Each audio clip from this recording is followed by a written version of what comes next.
하나님의 말씀을 함께 봉독합니다. 신약성경 마태복음 11장 2절에서 6절까지의 말씀입니다. 함께 봉독합니다.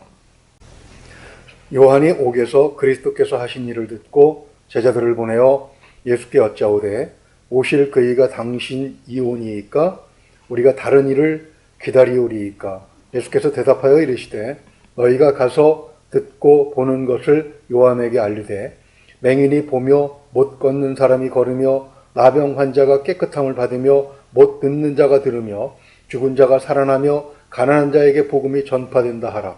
누구든지 나로 말미암아 실족하지 아니하는 자는 복이 있도다 하시니라. 아멘. 기도합니다. 감사하신 우리 아버지 하나님, 코로나19가 점점 확장되고 있는 가운데서도 우리들을 지켜주시고 보호하여 주시고 이렇게 또 하나님 앞에 예배하는 거룩한 날을 맞이하여 비록 영상 앞이지만 하나님 말씀에 귀를 기울이게 하시니 감사합니다.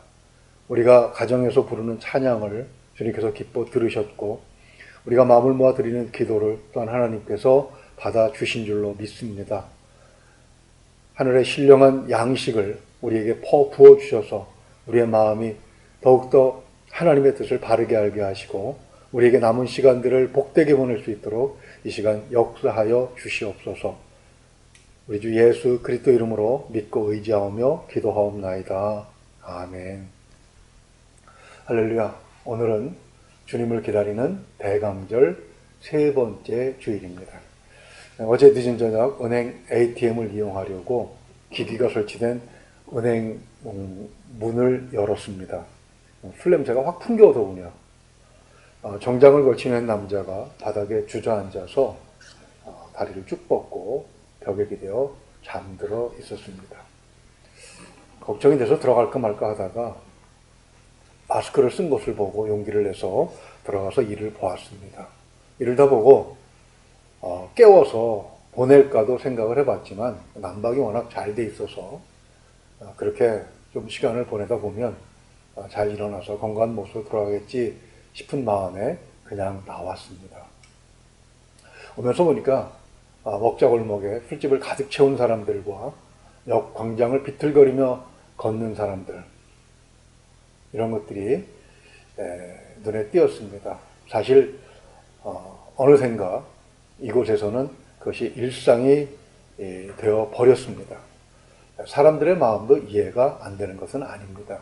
계속되는 변이 바이러스의 팬데믹이 극복될 것이라는 희망은 점점 줄어들고 그리고 오히려 변형 바이러스들이 생기면서 사람들이 희망의 끈을 놓아버린 것이 아닌가 하는 그런 염려가 되었습니다. 2년 가까이 코로나19로 인해서 본의 아니게 억압된 삶을 사는 것에 지친 것이겠지요. 술 취한 사람이 교회가 사용하는 화장실 문과 바닥에 자기가 먹은 것을 잔뜩 쏟아놓고 간 것도 보았습니다. 그 토설물처럼 지금 사람들은 자신의 고였던 감정들, 상한 감정들을 마구 쏟아내고 있는 그런 것이 아닌가, 그렇게 우려되는 시간들을 우리가 보내고 있습니다. 주어진 환경이 견디기 힘들 때 사람들은 무엇인가 의지할 것을 찾습니다. 힘든 것을 잊기 위해 술을 찾기도 하고 도울 힘이 있는 사람을 찾기도 하고 그냥 고통을 나누고 싶어서 친구를 찾기도 합니다. 그리고 사랑을 통해서 잊어볼까 하고 외로운 솔로들은 연애를 시작하기도 한다더군요. 그렇지만 가장 많은 사람들이 가장 오랫동안 해온 것은 신을 찾아가서 도움을 요청하는 것이겠죠. 왜냐하면 친구라든가 친지라든가 연인이라든가 이런 사람에게 얻을 수 있는 위로와 도움은 한계가 있기 때문입니다. 우리는 크리스천으로서 당연히 하나님께 의지해야 하겠죠. 위기의 때일수록 믿음이 힘이 되기 때문에 더욱 견고한 믿음을 유지해야 합니다. 그런데 오늘 본문은 세례 요한의 마음이 흔들리고 있는 것을 보여줍니다. 무엇이 세례 요한 같은 선지자의 마음을 흔든 것이겠습니까?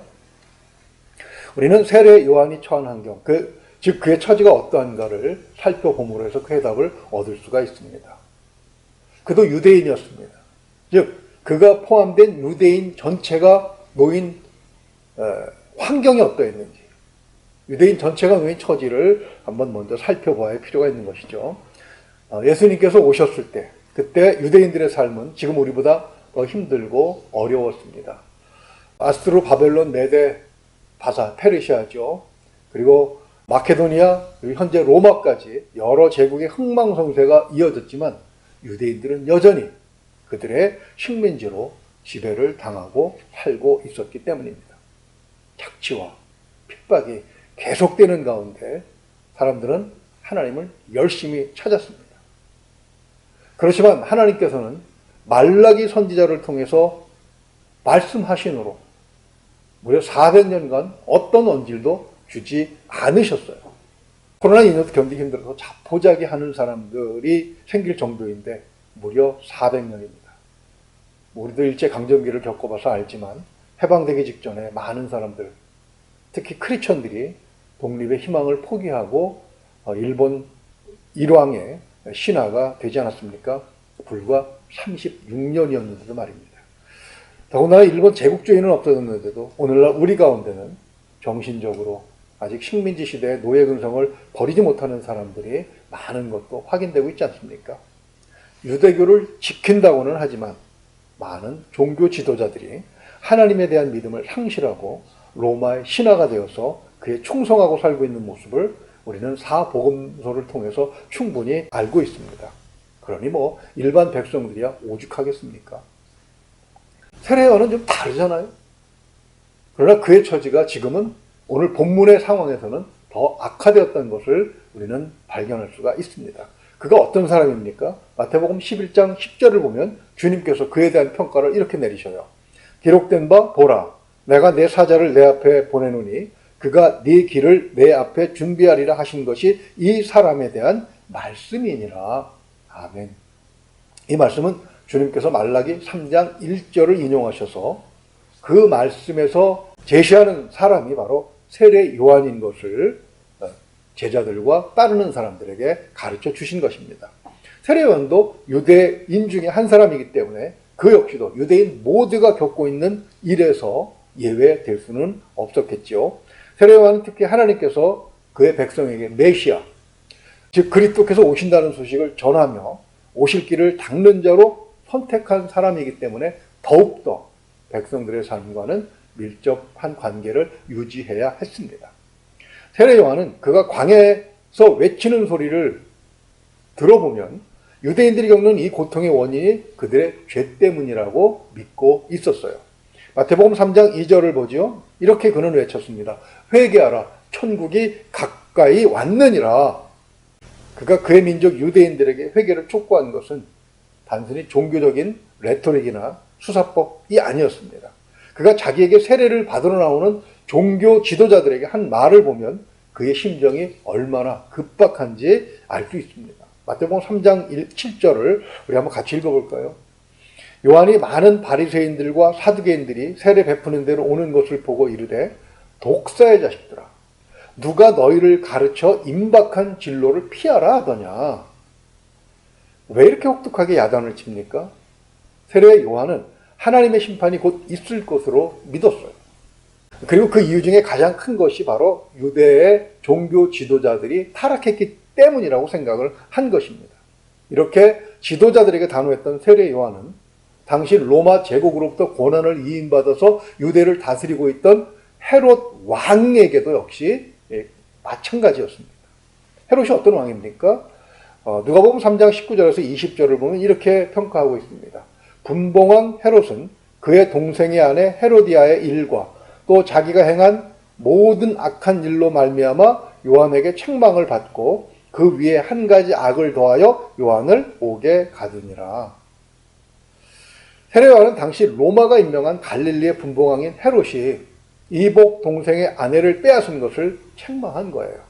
역사적인 기록을 보게 되면 오히려 헤로디아가 자기의 전 남편보다 더 권력이 많은 헤롯 왕에게 꼬리를 흔들었다, 이렇게 기록하고 있기도 합니다. 아무튼 헤롯과 헤로디아 두 사람은 이 결혼을 위해서 아무 잘못도 없는 자기의 전 남편과 전 아내를 버리는 그런 죄를 범한 것이죠. 이것을 지적한 것입니다. 그렇게 해서 그는 광야에서 말씀을 가르치는 일에 전념하기보다는 그만 헤롯의 감옥에 갇히고 마는 그런 신세가 된 것이지요. 그때 세례 요한을 당황하게 한 것이 있습니다. 감옥에 갇힌 세례 요한이 소문을 들었어요.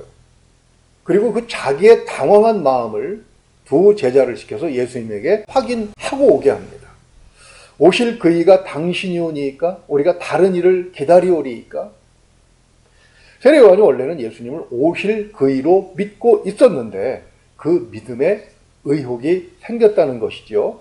왜 의혹을 가진 것이겠습니까? 세례 요한은 예수님에게 세례를 베푼 사람입니다. 주님께서 목수 요셉의 아들로서 사셨던 시간을 끝내고 드디어 이 땅에 사람의 아들로 오신 그 일을 시작하실 때에 요한에게 세례를 받으신 것이 바로 그 공생의 출발점이었잖아요. 세례 요한은 성령의 도우심으로 자신에게 세례를 받으러 오시는 그분이 누구이신지를 알았습니다. 그래서 요한복음 1장 29절을 보게 되면 이렇게 외치지 않습니까? 이튿날 요한이 예수께서 자기에게 나오심을 보고 이르되 보라 세상 죄를 지고 가는 하나님의 어린 양이로다. 아멘. 그런데 어떻게 의심을 할 수 있는 것입니까? 오늘 본문 2절에서 그 이유를 옥에서 그리스도께서 하신 일을 듣고 라고 말씀하고 있죠. 이 말씀은 세례 요한이 기다리던 오실 그이는 예수님처럼 행동하는 분이 아니셨다는 뜻이기도 합니다. 즉 그가 기다리던 메시아, 그런 그리스도는 어떤 사람이었고 또 무슨 일을 했어야 하는 사람이겠습니까? 그 해답을 대제사장들과 바리새인들이 요한복음 11장 48절에서 제공을 해줍니다. 만일 그를 이대로 두면 모든 사람이 그를 믿을 것이요 그리고 로마인들이 와서 우리 땅과 민족을 빼앗아 가리라 하니 예수님께서 죽은 지 나흘이나 지난 나사로를 살리셨다는 소문을 그들이 들었어요. 그리고 많은 사람들이 그 소문을 듣고 예수님 앞으로 모여들고 있다는 이야기도 들었습니다.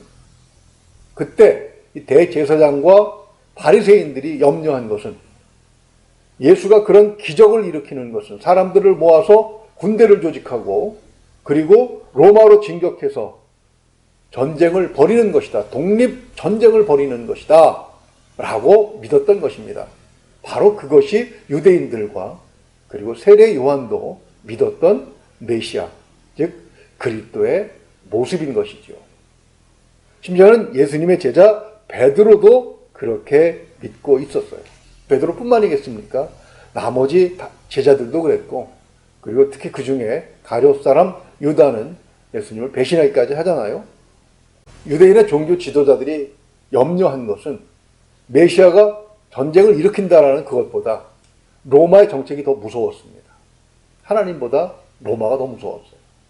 그들은 자기에게 순종하는 자들은 자율권을 어느 정도 제공을 했지만 반항하는 자들은 소멸시켜 버렸기 때문입니다. 그런데 죽은 자를 살리는 기적으로 하나님께서 보내신 그리스도의 심이 증명되었는데 그들은 왜 그리스도가 실패할 것이라고 확신하고 있는 것입니까? 그것은 역사를 보게 되면 그동안 스스로 그리스도라고 자칭하는 자들이 많이 나와서 그런 실패한 경험들을 쌓아놓았기 때문입니다. 예수도 그런 무리 중에 하나라고 본 것이지요. 그렇지만 더 확실한 것은 그들이 하나님을 향한 믿음이 약해졌다는 것. 그리고 어떤 사람들은 아예 포기했다는 것을 의미하는 것입니다. 그러나 세례 요한이나 일반 백성들은 하나님께서 그리스도를 보내셔서 자신들을 로마의 박해로부터 구해내실 것이라고 믿고 있었어요. 제자들도 마찬가지라고 말씀을 드렸습니다. 예수님께서 이 땅에 오신 목적을 제자들에게 처음으로 말씀하신 것이 마태복음 16장 21절이지요. 이때로부터 예수 그리스도께서 자기가 예루살렘에 올라가 장로들과 대제사장들과 서기관들에게 많은 고난을 받고 죽임을 당하고 제3일에 살아나야 할 것을 제자들에게 비로소 나타내시니 아멘.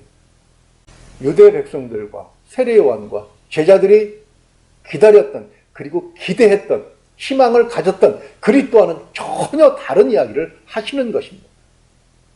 우리를 위해서 십자가에 못 박혀 죽으시고 부활의 소망을 갖게 하시려고 오셨다는 것이죠. 당연히 자신들의 기대와 다른 이야기를 하시는 주님을 향해서 제자들을 대표한 베드로가 22절을 보면 이렇게 반응합니다. 주여 그리마옵소서. 이 일이 결코 주에게 미치지 아니하리이다. 주님은 베드로의 이러한 반응을 보시고 23절을 보게 되면 그것을 사탄의 공작 때문이라고 평가하셨습니다. 즉 세례 요한을 비롯해서 유대 백성들 모두가 기다리는 메시아 그리스도에 대한 생각은 하나님의 뜻을 잘못 받아들인 오해였던 것이죠. 아무리 세례 요한이라도 자기를 둘러싼 다른 모든 사람의 생각과 사고방식에 영향을 받지 않을 수 없었던 것입니다. 오해로 인한 기대는 반드시 실망을 불러오게 되어 있죠. 예수님께서는 4절과 5절의 대답으로서 세례 요한을 비롯한 제자들과 또 무리들의 오해를 정정하도록 유도하고 계셨습니다. 4절과 5절을 같이 한번 읽어보겠습니다. 예수께서 대답하여 이르시되 너희가 가서 듣고 보는 것을 요한에게 알리되 맹인이 보며 못 걷는 사람이 걸으며 나병 환자가 깨끗함을 받으며 못 듣는 자가 들으며 죽은 자가 살아나며 가난한 자에게 복음이 전파된다 하라. 아멘. 이 말씀은 예수님 자신을 통해서 이사야 선지자를 통해서 예언하신 말씀이 그대로 이루어지고 있다는 사실을 보라고 권면하신 것입니다. 어떤 예언이었습니까? 한 구절만 보죠. 이사야 35장 5절입니다. 그때 소경의 눈이 밝을 것이며 귀머거리의 귀가 열릴 것이며 아멘. 자, 그렇다면 문제는 누구에게 있는 것입니까? 예수님께서 잘못 행동하고 계신 것입니까? 아니면 세례 요한과 유대 백성들의 인식에 잘못이 있는 것이겠습니까? 주님은 오늘 본문 6절에서 이 질문에 대한 해답도 내놓으셨어요. 누구든지 나로 말미암아 실족하지 아니하는 자는 복이 있도다 하시니라. 아멘. 즉 세례 요한의 주님에 대한 의심은 세례 요한 자신의 문제라는 것입니다. 이 해답은 하나님의 말씀을 믿되 제대로 믿지 않는 사람들 모두에게 해당되는 것입니다. 주님은 항상 그 자리에 계시죠. 주님은 히브리어로 기름 부음 받은 자라는 뜻을 가진 메시아이십니다. 헬라어로는 그리스도라고 번역되죠. 하나님의 아들이시고 또 우리를 구하러 오신 분입니다. 문제는 세례 요한과 당대 유대인들이 가졌던 자의적인 판단에 있는 것인데 바로 그러한 오해 때문에 주님을 믿기도 했다가 또 의심하기도 했다가 심지어는 대적하면서 십자가에 못 박으라고 소리치기도 하는 것 아닙니까? 자, 이렇게 되는 이유가 무엇인가? 세례 요한의 상황을 살펴보면 해답이 나옵니다. 자신의 연구로 예수가 그리스도이심을 알아낸 것이 아니라 성령께서 알게 하셨는데도 오해를 했다면 평범한 백성 혹은 오늘날의 평범한 성도들인 우리는 얼마나 주님을 쉽게 오해할 수 있겠습니까? 오해하게 되는 세 가지 이유들만 한번 생각을 해보았습니다. 첫째는 왜곡된 진실입니다. 세례 요한은 지금 옥에 갇혀 있어요. 광야에서 주님 오시기를 기다리며 길을 닦는 자로 백성을 섬기는 그런 상태가 아니지요. 그가 감옥에 갇혔다는 것은 활동이 제한된 상태에서 면회를 온 제자들을 통해서만 정보를 받을 수 있는 그런 상황에 놓여 있다는 것입니다. 백문이 불여 일견이라고 하죠. 100번 듣는 것보다 한 번 보는 것이 더 정확하다는 것입니다. 왜냐하면 정보를 전하는 사람은 있는 그대로 사실만 전하는 것이 아니라 자신의 이해와 해설 그리고 편견까지도 겸해서 전해줄 수 있기 때문입니다. 요즘 안타깝게도 아프리카 선교사가 코로나19의 변종 오미크론을 최초로 한국에 가져왔다는 보도가 있어서 한바탕 난리가 났습니다. 그 기사에 달린 댓글을 보면 우리 기독교에 대해서 입에 담지 못할 민망한 그런 험악한 말들을 쏟아내는 것을 여러분도 보실 수 있을 것입니다. 참으로 속상한 일이죠. 그렇지만 그들의 말을 보면 자기가 직접 경험하고 체험하고 알아본 경우는 거의 찾아볼 수가 없었습니다. 심지어는 교회는 한 번 안 가본 사람이 남의 이야기만 듣고 그렇게 비난을 하고 있는 경우도 무수히 많았습니다. 언론 보도를 통해서 친구나 친척을 통해서 전해들은 게 전부고 심지어 어떤 것은 사이비단체에서 의도적으로 퍼뜨린 내용인데 그것을 그대로 믿고 떠들고 있는 것이죠. 책이 흔하지 않을 때 소수의 타락한 종교인들은 정치와 손을 잡고 말씀의 본질을 왜곡하고 또 악의적으로 편집을 해서 사용하기도 했습니다. 당연히 교회는 타락의 길을 걸을 수밖에 없었겠지요. 그러나 놀랍게도 그것은 책이 흔해진 이 시대에도 마찬가지입니다. 왜냐하면 성경이 엎여 있어도 펼치지 않기 때문이죠. 읽지 않기 때문입니다. 그래서 마치 어머님이 외출하시면서 밥상을 차려놨는데 숟가락 들기 싫어서 밥을 안 먹고 있는 것과 마찬가지라고 생각을 합니다. 두 번째로 생각해 볼 수 있는 것은 우리 인간의 사고방식 때문입니다. 세례요한은 유대인 종교 지도자들이 자신에게 세례를 받으러 왔을 때 이 독사의 자식들아 라며 거칠게 그들을 꾸짖을 용기가 있는 사람이었습니다. 그가 헤롯의 잘못을 꾸짖은 것도 같은 맥락에서 한 행동이겠죠. 세례요한은 예수님도 자신과 같이 행동을 해야 한다고 믿었을 것입니다. 적어도 자기가 아는 그리스도라면 나보다 더 맹렬하게 헤롯 앞에 나가서 당신 잘못했어! 라고 꾸짖어야 되는 것 아닌가? 라고 하는 마음을 가졌겠죠. 더군다나 들려오는 소식에 의하면 기사와 이적으로 군중들의 인기를 한 몸에 모으고 있었던 상황이지 않습니까? 세례요한과 예수님께서 죽은 나사로를 살리셨다는 소식을 들은 종교 지도자들, 대제사장들과 바리새인들의 생각은 다르면서도 같은 것입니다. 즉 하나님의 능력과 백성들의 인기를 힘입어 군대를 조직해서 로마에 저항하는 것이 그리스도라는 것이죠. 물론 방향은 다릅니다. 세례요한은 그렇게 해야 된다는 것이고 대제사장과 바리새인들은 그렇게 하지 말아야 된다는 차이만 있을 뿐입니다. 하나님께서 로마를 물리치시려면 하나님의 아들 그리스도를 보내셔야만 하는 것일까요? 역사는 그렇지 않다고 분명하게 증거하고 있습니다. 아수르를 망하게 한 것은 바벨론이고 그 강력한 바벨론을 메대와 바사가 무너뜨렸습니다. 바사, 페르시아죠. 영원할 것만 같은 이 거대한 제국도 마케도니아에서 온 젊은 영웅에게 무너져 버립니다. 이 젊은 영웅은 요절해 버리죠. 그의 부하들이 그가 점령한 지역을 4개로 나누어서 다스렸지만 얼마 못 갑니다. 로마가 그것들을 다시 차지해 버리지 않습니까? 좀 더 사고방식을 넓게 가져보면 하나님의 능력, 하나님의 뜻, 하나님의 계획을 바르게 알 수가 있는 것입니다. 하나님을 우리의 그 좁디 좁은 생각 가운데 밀어놓고 그리고 이해하고 판단하려고 할 때 바로 오해가 생기는 것이고 그 오해 때문에 발생한 결과에 대해서 실망하게 되는 것이죠. 세 번째는 믿음이 약해질 수 있다는 것입니다. 세례요한이 옥에 갇혔을 때 그는 아마도 유대 종교 지도자들이 군중들을 모아서 헤롯 왕 궁전 앞에서 데모를 벌일 것으로 그렇게 생각을 했을 것입니다. 왜냐하면 유대교는 율법을 그렇게 강조하는데 헤롯과 헤로디아가 바로 그것을 위반했기 때문에 그 악행을 두고 보는 것은 말이 안 되는 것이었습니다. 그러나 데모는커녕 그 누구도 세례요한을 위해서 헤롯에게 간언 한마디 한 사람이 없었어요. 그의 기대가 산산조각이 났을 때 그는 어떤 생각을 했을까요? 사람들은 그럴 경우에 즉 인간에게 실망하고 자기가 몸담고 있던 종교단체의 분노가 치밀어 오른다고 합니다. 큰 재난이나 전쟁이 일어나면 감당할 수 없는 고통에 시달리게 되죠. 사람들은 이럴 때 언제나 하는 그런 이야기가 있습니다. 하나님이 계신다면 어떻게 이런 일이 일어날 수 있겠느냐 하는 것이죠. 사람에 대한 실망, 종교에 대한 분노 등은 곧 하나님을 향한 믿음의 손상을 가져옵니다. 더욱 하나님께 의지하며 이겨내야 하는데 오히려 사탄에게 우리의 믿음을 무너뜨릴 기회를 제공하는 데 사용하게 되는 것이죠.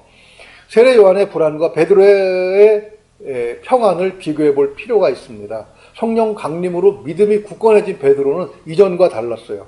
유대 지도자들에 의해서 감옥에 투옥이 됩니다. 놀랍게도 그는 사도행전 12장 5절 이하를 보게 되면 아주 평안하게 잠에 들어 있어요. 얼마나 기가 막혔는지 7절을 보면 천사가 옆구리를 쳐서 깨웁니다.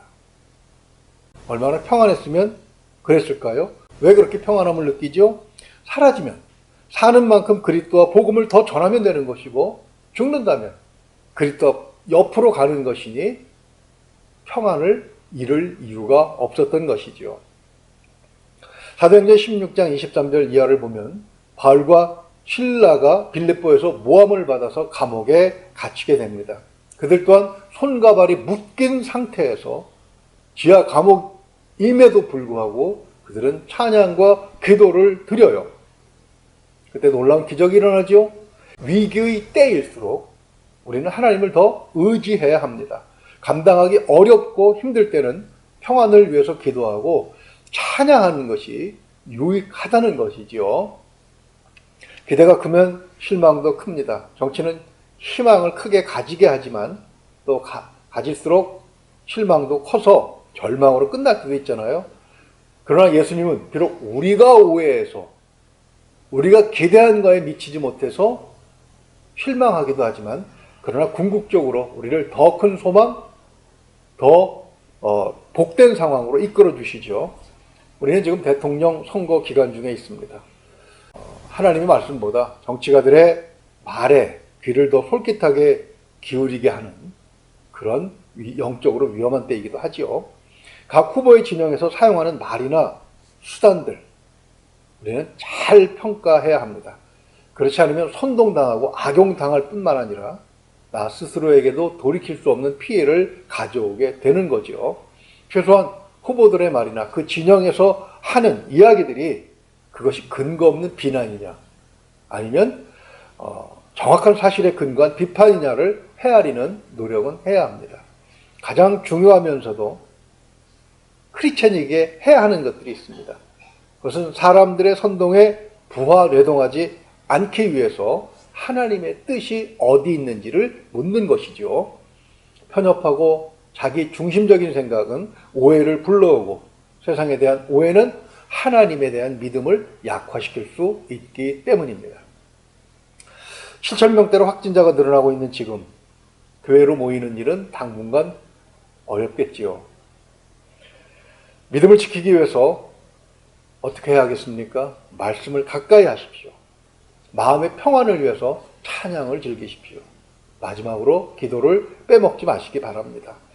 우리 모든 성도가 기도를 통해서 상황을 이길 힘을 얻고 위기를 극복할 지혜를 얻으며 모든 것 가운데서 역사하시는 하나님의 뜻을 발견할 수 있기를 주님의 이름으로 축원을 드립니다. 기도합니다. 은혜로우신 우리 아버지 하나님, 오늘도 말씀을 통해서 아무리 믿음이 강한 사람도 상황에 따라 그 믿음이 흔들릴 수 있으며 또 믿음이 흔들리면 많은 것을 손해볼 수 있다는 사실을 알게 하시니 감사합니다. 하나님께서 우리에게 많은 좋은 것들을 주셨습니다. 나라를 주셨고 이웃을 주셨고 가족을 주셨고 생업의 터전을 주셨습니다. 하나님, 그러나 그 환경이 오히려 우리의 하나님을 향하신 믿음을 훼손할 수 있다는 사실을 기억하고 더욱더 우리의 마음을 굳건히 하며 그리스도에게 그리고 하나님의 뜻에 집중할 수 있도록 도와주시기를 원합니다. 말씀에 입각해서 진실을 추정하게 하시고 더욱더 기도와 찬양으로 하나님과 가까운 삶을 살게 하시며 이 어려운 팬데믹 시대를 살아남을 수 있도록 하나님 도와주시옵소서. 성령께서 우리와 함께 하시길 원하오며 우리 주 예수 그리스도 이름으로 기도하옵나이다. 아멘.